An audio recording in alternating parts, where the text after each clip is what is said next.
Why does Hollywood produce so many shows and films about vampires and zombies? Why does it keep remaking and adapting certain classics like Alice in Wonderland? Has it exhausted all the good ideas, or is there something deeper going on? My guest today says it really is something deeper, and she's made a career out of researching and explaining just what that is. Lisa Perdigao is an associate professor in the School of Arts and Communication at the Florida Institute of Technology in Melbourne. She's been watching and analyzing some of our favorite sitcoms, monster shows, and sci-fi series. See if you agree with her takes. Lisa, thanks for joining us here today. I have to confess, when I first thought of having you on the program, I thought, how fun will that be? We'll just talk about vampires and zombies and Buffy the Vampire Slayer, and won't everybody love that? But then when I read some of your papers, I realized that there's something a little bit deeper going on here that you've committed your research to. And I don't mean to oversimplify or overstate, but I was just really interested to see how so much of what we're watching on TV and in our movies today is the process of reinvention and newness. We may think that what we're seeing is another vampire movie, but really we're seeing mashups in a way.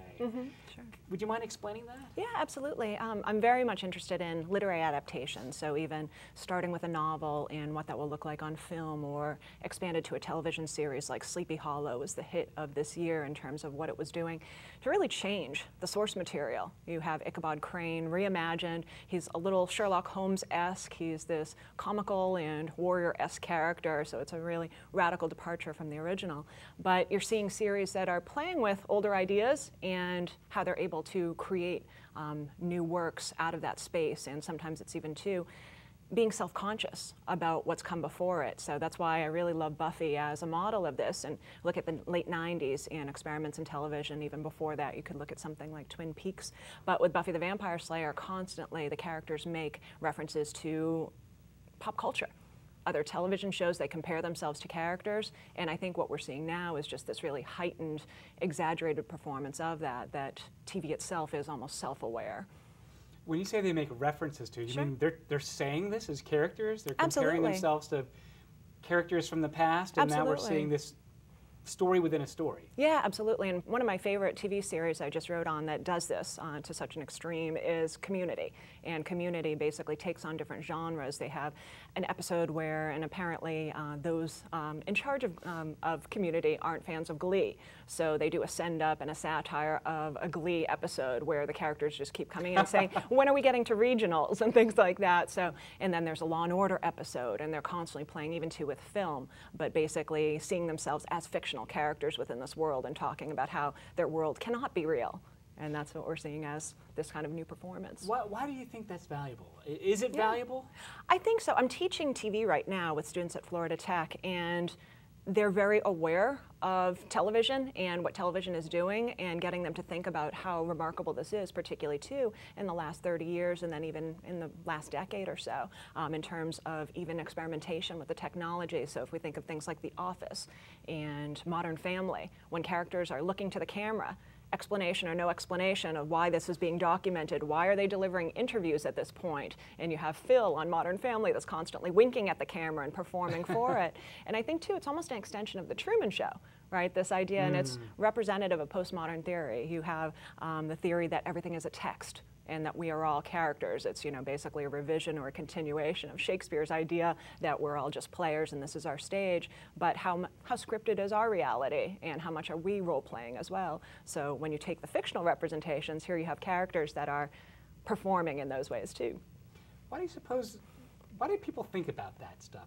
I mean, this idea that we're all characters in a text, or we're all playing out this scripted reality, is that a fear that people have, or is it? Sure.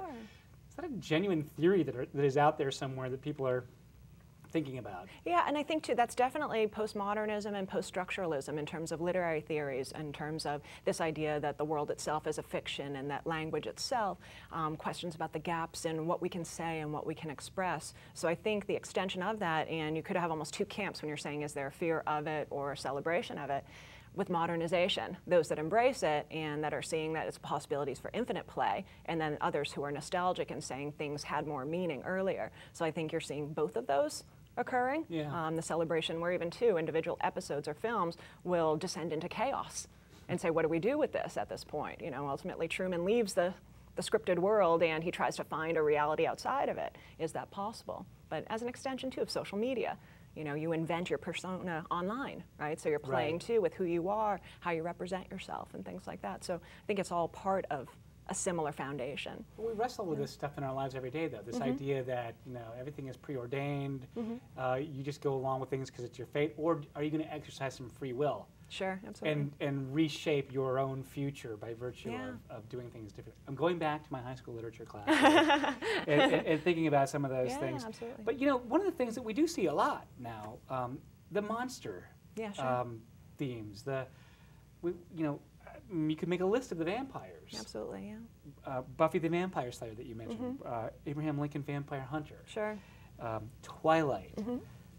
What is it about some of these characters that is so appealing to us or strikes something in us? Is there a theme that runs from the books to the movies to the TV shows that is sort of unfolding now at a faster pace because it's television right before our eyes, or what's up? Absolutely. I think the interest in the vampires, for example, I have this wonderful colleague, Dr. Angela Tenga, and she does a lot of work on vampires. I think she's been referred to on campus as the vampire lady, even too became her unofficial nickname. But interest even too in the genre and seeing too of earlier texts and looking at the foundations in Gothic literature.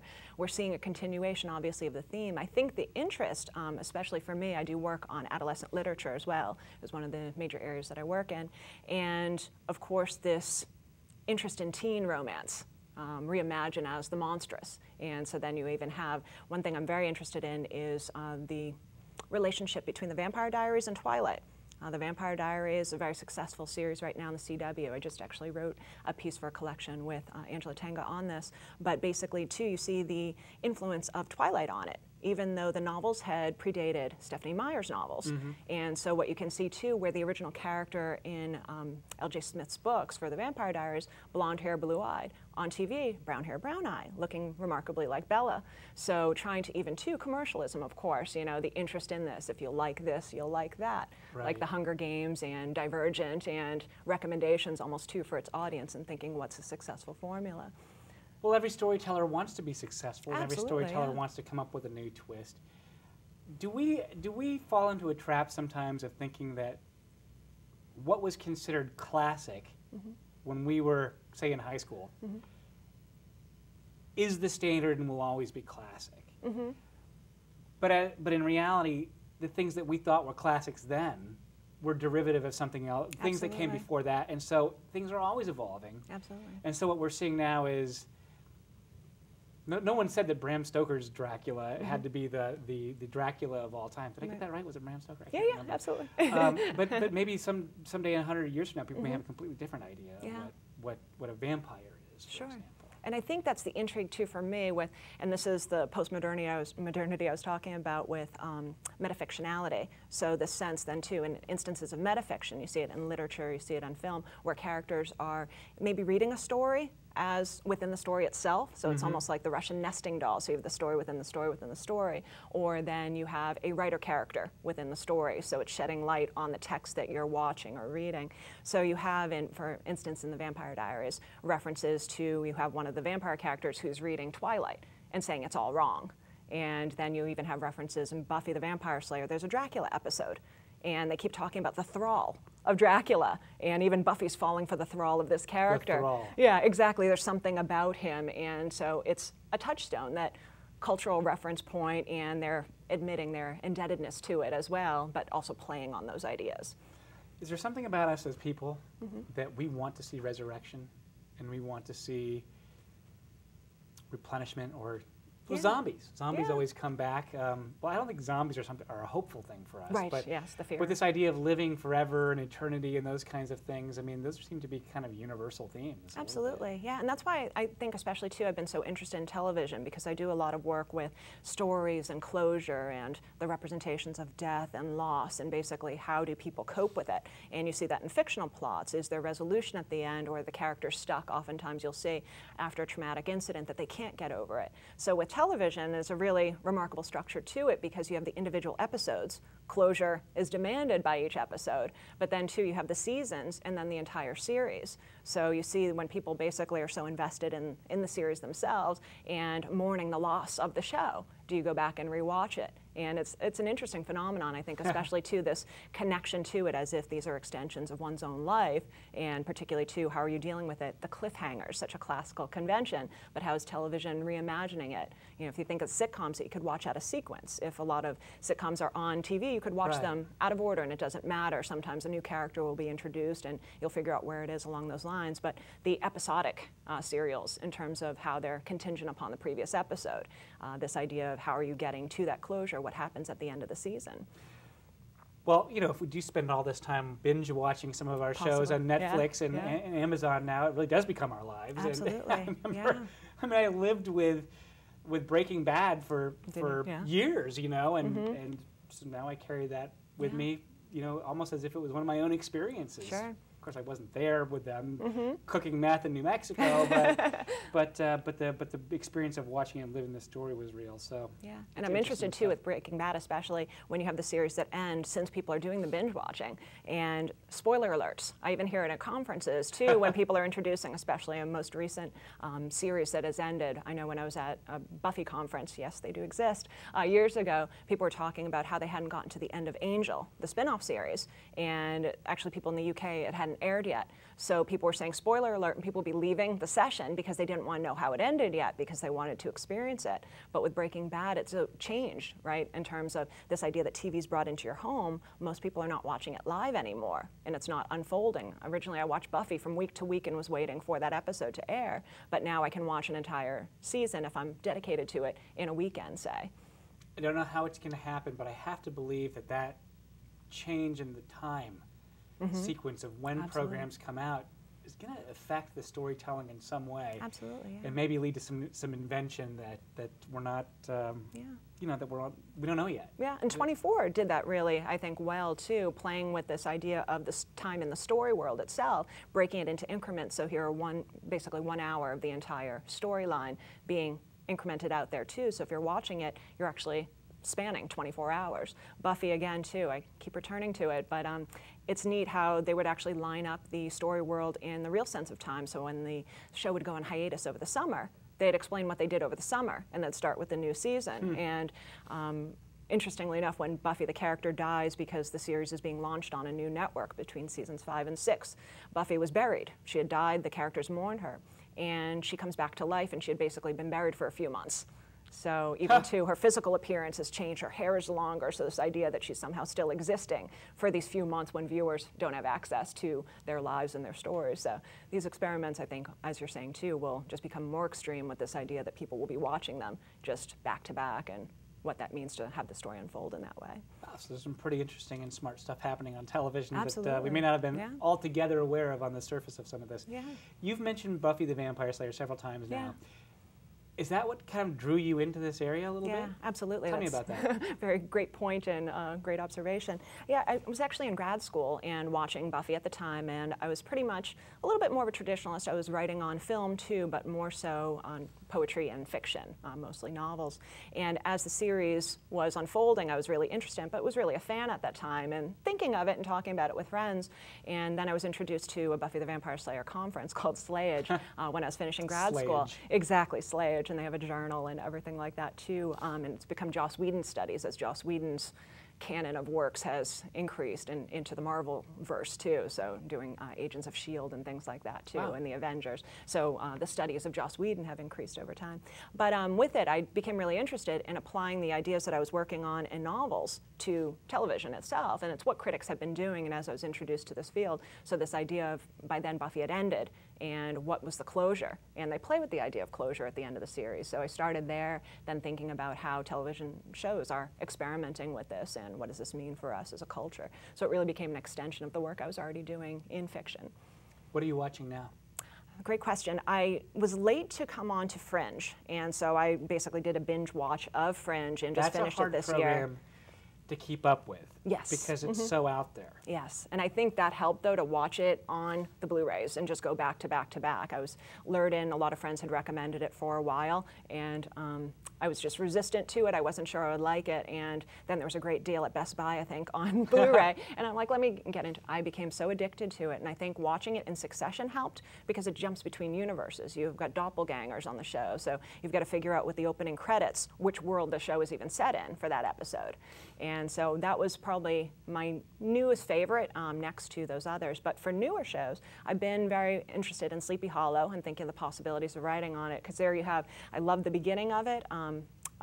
I think the plot turns in Sleepy Hollow have gotten even better, but you have Ichabod Crane being dug up. He is being exhumed at the beginning of the story. So if we think about this idea of literary adaptation and going back to the past and resuscitating text, there you have the character that's brought back to life in the very opening of it. But Almost Human as well. I tend to like a little sci-fi, so that's the new J.J. Abrams, so the continuation of, you can see a lot of the work of his other writers, and I just actually showed that in a class last night and got some students hooked on that series as well. I wonder sometimes, do we bring back stories like Sleepy Hollow because they were such great stories to begin with, Sure. that somebody got fascinated by and they just want to retell it their way? Yeah.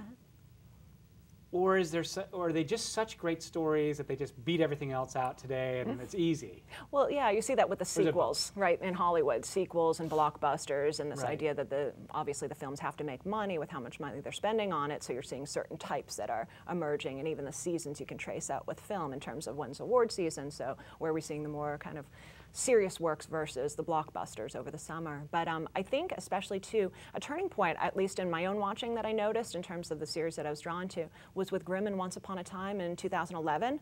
And I think the interest in fairy tales, and it's not just limited to those two series, but we also had two Snow White films coming out right around the same time. Wow. That was around the time of Alice in Wonderland, the Tim Burton film in 2010. So this idea of returning to the classics, and particularly too with Once Upon a Time and Grimm, taking the fairy tales and using them and making them recognizable, but experimenting with them in new ways. And so then you see then this past season, both Dracula and Sleepy Hollow came out. So whether or not that was a direct decision, or it's definitely connected, I think, to that same current of, well, what other classic texts do we have? What could we do with? And Sherlock as well. I love the BBC's Sherlock. I'm still waiting to see the season 3, but those are only 3 episodes, almost more mini films than anything, but the interest in the Sherlock Holmes stories. So from Robert Downey on the big screen to Benedict Cumberbatch on the small screen in the BBC version of it, or Johnny Lee Miller too in Elementary on the American side. So some of these stories too, just so rich. And the detective story too. You know, that's at the root of the police procedural. You know, I still love Law and Order and the franchises too, but this idea too of what does it mean to have forensics TV, that you too can solve a crime. And so going back to some of these formulas from earlier works, I think is, again, connected to that. That's interesting. You know, when did the detective genre come about? Was it Sherlock Holmes? I mean, and so we've been retelling Sherlock Holmes now for 50 years, different versions of years? it too. Yeah, scholars working on detective fiction will look at the different versions of types of characters, like Edgar Allan Poe's character as well. But we can see it too as it's evolving over time, and particularly too with ideas about the cop show, Almost Human, that I was referencing as a Fox series. It's a buddy cop show, but one of the characters is actually he's an android. And he's been created to fight crime, but his line, he's actually been decommissioned because he was implanted with a soul chip. And so the whole premise of the show with these, you know, this cop duo is who's more human out of the two of them, the one that's been programmed to feel, or the guy who's shut down because of traumatic experiences. So I think that's a really interesting take on a very well-worn and wrought genre of the cop story, and here they're playing with it for the future too. I loved the show House. Yeah. And I was thinking about that. I think I didn't make this up. I did read it someplace. There were a lot of parallels between that and Sherlock Holmes. Sure. That House was sort of Sherlock Holmes and his right-hand man, yeah. Which was, I can't remember his name, and Watson. Watson, yeah. Was Watson or Wilson in House. I can't remember, but they had the same relationship. Yeah. And it just made a lot of sense. I mean, Yeah, what other person solves a lot of mysteries that you can have a show every week after week after week after week with a new mystery, but then the characters still evolve over the long run. Yeah. CSI too, Grissom, the character in the original CSI, he is a Sherlock Holmes. Yeah, Holmes. And he references it. There's an episode I'm going to be showing in the class, I think this week, Who Shot Sherlock? And so it's actually, so if we think of this hyper-real world and the play with it, it's a live-action role-playing group, basically, that they meet as a club celebrating Sherlock Holmes and acting out the cases. And there's a murder. So the Sherlock, that's basically the character that's playing Sherlock, gets killed, and then you have the CSI team has to figure out who the murderer is. And they're basically playing with those, again, those layers, those nesting dolls, where you have the story within the story, and then they're trying to figure out, well, who's the Moriarty? Is it Moriarty? And they're going back and trying to read the text to figure out, with this real-world scenario based on this literary association, who could have done, committed the crime. Interesting. Yeah. Your dissertation was titled "Encrypting the Body: Entombment, Exhumation, and Figuration in 20th Century American Literature." Yes. What was that about? Yeah, that actually, and that led to my first monograph, my first book. I focused on the fiction side. I took on fiction and poetry for my dissertation. But the theories that I was working on, and this is the kind of, I guess, extension of it that I'm doing with the TV work that we've been talking about, the idea of, first, the crisis of representation, so ideas about language, but particularly rooted in stories where you have death introduced, and particularly the dead body. So even going to something classic like The Great Gatsby and the crisis with Myrtle Wilson's body as she's run over and the characters are facing what to do with it. And Jay Gatsby's body in the story disappears, basically. It's not referenced. So this idea for the modernists, and what I pose in the study from the dissertation to the book, is this idea that the modernists were interested in concealing the dead body and concealing death and repressing it. And then we have exhumation as a late 20th century and 21st century phenomenon, this idea of exposure. So again, this idea of digging up Ichabod Crane and Sleepy Hollow, this idea of even zombies, as you were talking about, this fascination and idea of trying to sustain life. So what does it mean to explore this? That's CSI with the shot, pretty famously in it too, the CSI shot that is going through the body too. So the play even to its cinematography, so that you can see the body in new ways and get a different perspective on it. So that's what I was really interested in there, and it works with television too, I think. Zombies are the only thing I ever have nightmares about. Really? I don't know why it's zombies, but I think it has something to do with this idea that you see a zombie and it sort of makes you think, no matter how hard I try to keep my body animated, I'm a goner someday. Yeah. And someday they're going to find me. No matter how hard I try and keep moving, eventually I'm going to be cornered and it'll be all over. Sure. And that's always it's always the moment. Sure. I guess it's a very sort of figurative way to look at a dream, but But then trying to reanimate zombies, so something like Warm Bodies, and even too, and Glee did the whole zombie loop, interestingly enough, where they were dressed as zombies and doing a mashup, a performance of, I believe it was Heads Will Roll was the song, but Thriller, Michael Jackson's Thriller, and the characters are dressed up as zombies, so to play with the idea, why it's such a popular Halloween costume. So embracing the fear of it, and that's things that I was looking at too with this idea of the crisis of death and what do? Do you repress it? Here's a way to playfully master it and triumph over it. And I think that's an interesting turn too. Have you ever had a chance to spend time with writers, with TV writers or film writers in their setting? Take a sabbatical, go to Hollywood or someplace? I would love that. I would love that. Unfortunately, I have not, so I'm relying mostly on interviews and then secondhand information too. So with some of the TV series when they're working more directly with the writer, so privy to it in that way, but not. Have you ever approached one and said, now what you're doing with your story here is so this, that, or the other, and they go, gosh, I didn't really, Yeah. Come to think of it. There's a line too. William Faulkner had pretty famously done a tour of different universities, and there was a reading being offered, and it's still pretty persistent today, that the story Rose for Emily. It's a failed relationship. This is very reductive, but between a Southern woman and a man from the North, that it's an allegory for the Civil War. And someone had asked Faulkner those questions. Absolutely not. That is not the story. But I think, especially too, in the late 20th century, there's a move, even the movement, the death of the author, and it's a celebration of interpretation. So the reader, or the viewer in this case, has some kind of autonomy and authority over the text as well, that it's not dependent upon what the writer meant. And I think those are the interesting places too.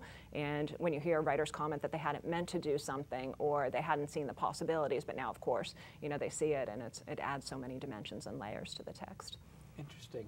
Now, how are you coaching students at Florida Tech to watch, and what are you telling them to look for as they watch to be more active and intelligent Sure. in what they do. Yeah, I love, and it started when I was first teaching film at Northeastern. I was actually just working it into another course that I was teaching, and I had some students come by after, and they came to my office hours and wanted me to know that I ruined films for them. That they used to just like to go and watch them, and unfortunately now they're dissecting camera angles and the way the characters are being framed and things like that too. So I'm happy when entertainment's been ruined in that way, but I'm surprised that the students, and the students especially that I have at Florida Tech in these courses, have been wonderfully astute themselves, and the ways in which they're seeing the stories and the connections between it. You know, I have a list of things that we cover in the syllabus, but they're watching so many more things and can make really great connections to it. So as we were talking about metafictionality, I was just grading papers.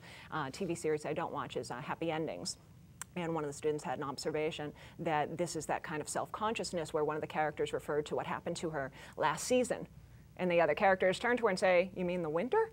But this idea of, you know, again, this heightened, and so they can pick up these things once they're seeing it work out in theory, doing some of those critical readings too, that they're making the connections. So, I think that we might enter a world here in the next 10 or 20 years where you have people who are really hungry storytellers, who cast a very wide net, given the digital world that we live in today, and begin making mashups of stories that come from different parts of the world that create something really original. Absolutely, yeah. Maybe there are themes or genres that exist in Asia or Eastern Europe or something that we're not that familiar with that we might start seeing pop up again. Yeah. I mean, beyond kung fu movies and vampires. Yeah, no, absolutely. And I think it's interesting too, because the mashup we oftentimes think of more recently, Seth Grahame-Smith's Pride, Prejudice, and Zombies, and this idea of taking then a novel and inserting zombies into it. And now this becomes the mashup, and you have zombification, you know, just basically written into it.